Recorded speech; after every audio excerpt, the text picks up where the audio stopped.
What's up all you wonderful cripples and non-cripples out there? Welcome to my channel. My name is Daz Bartley and this is...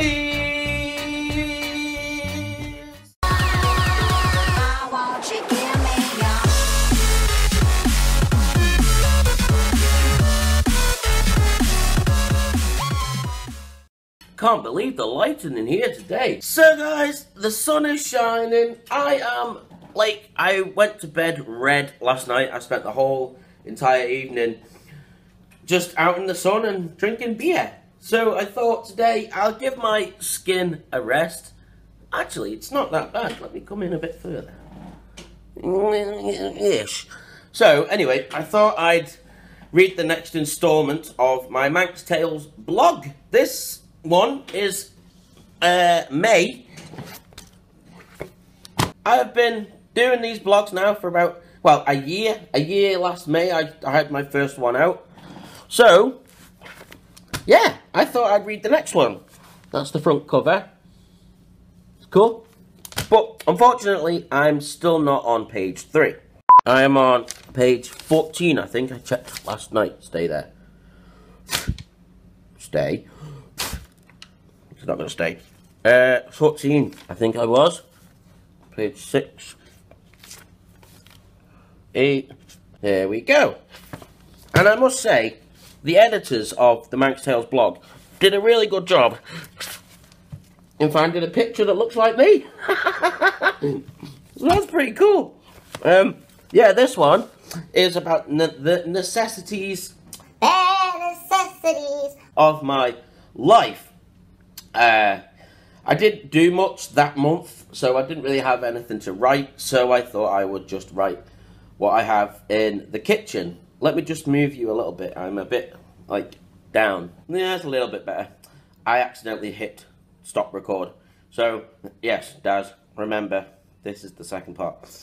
This blog is about what I have in my kitchen via, like, to help me cook and help me prepare my dinner and blah, blah, blah, blah, blah. So, let's go in and read this month's blog. This month's blog? So the title is The Necessities of My Life. Look for the bare necessities. Don't know why I sang that. Hi everyone. Before I start this blog, I want to say a massive thank you to the Guild reimbursing my Christmas funds for the taxi to my mum's on Christmas Day. It means a lot to me, so thank you. If you're watching this, I know some people do, from the Guild, so thank you very much for reimbursing my money for the taxi to my mum's on Christmas Day.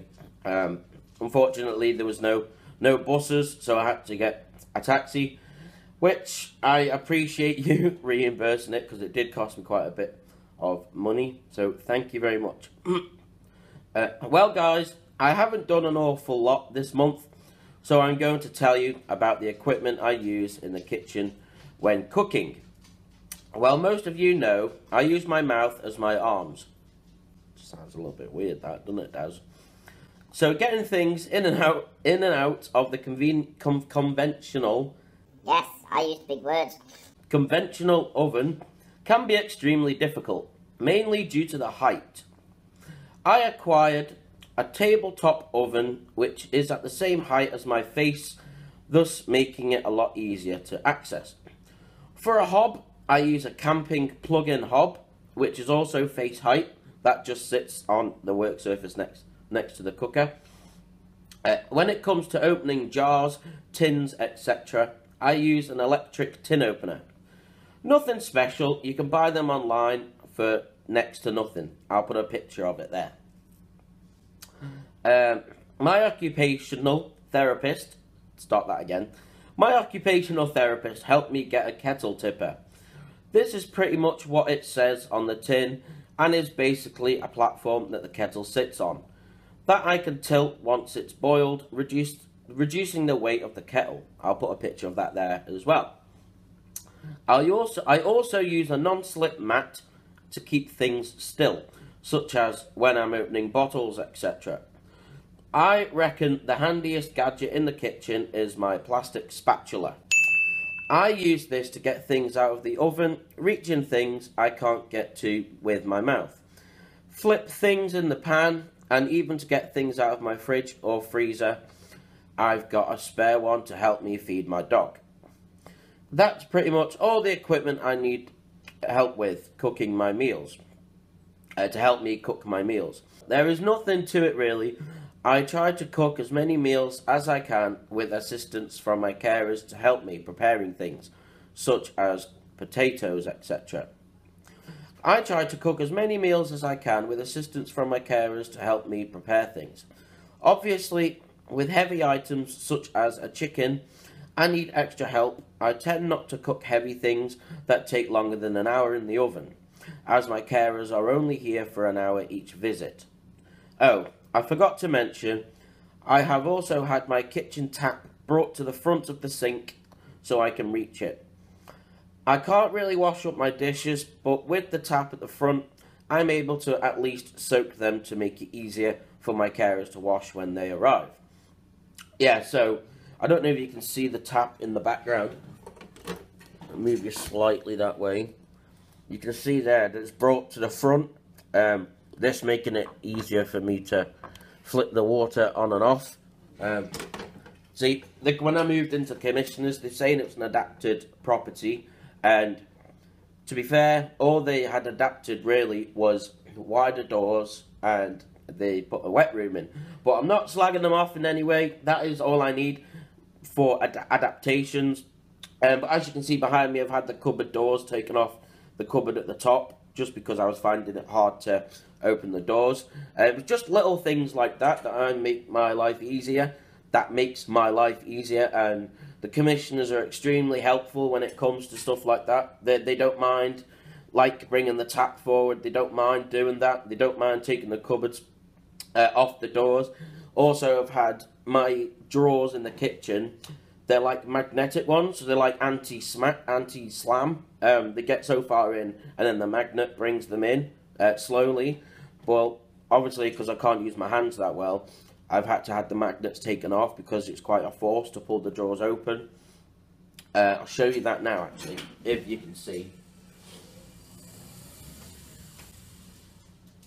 So now I can access the drawers a lot easier because the magnets have been taken off. I mean, the magnet's still there when you're pushing it in.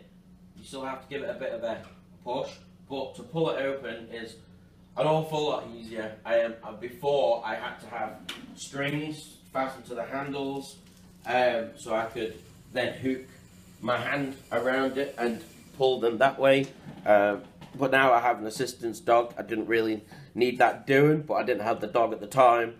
She's trained to open cupboards and doors and blah blah blah. So yeah, if I ever move property, I won't need any of that again because I've got the dog as well. Anyway, I'll just read this last little bit. Thank you very much for reading my segment. I really enjoy writing these. Also, I like how it gives non-disabled readers an insight to a life with a disability. And that is what I'm all about. Awareness for disabled people. And able people don't really know what it's like to live with a disability. So this is why I'm doing this blogs, and for you guys as well, because some of you won't know how, you know, someone with no arms and legs that don't really work properly live their life. So, anyway guys, I hope you enjoyed this month's blog. I've now got to write June's blog, which I haven't started yet, and it's the 8th today. I've got 9 days, 10 days to do it yet. But thank you guys so much for watching this video. If you liked it, smash that like button down below. Even if you didn't enjoy this video, smash that like button down below. All my social media accounts are just underneath me. If you'd like to subscribe to my channel, please click just underneath that arrow on my face. If you'd like to see the previous video, please click just underneath that. But thank you guys so much for watching, and as always, don't forget, don't know why I do that, to keep it wheeling.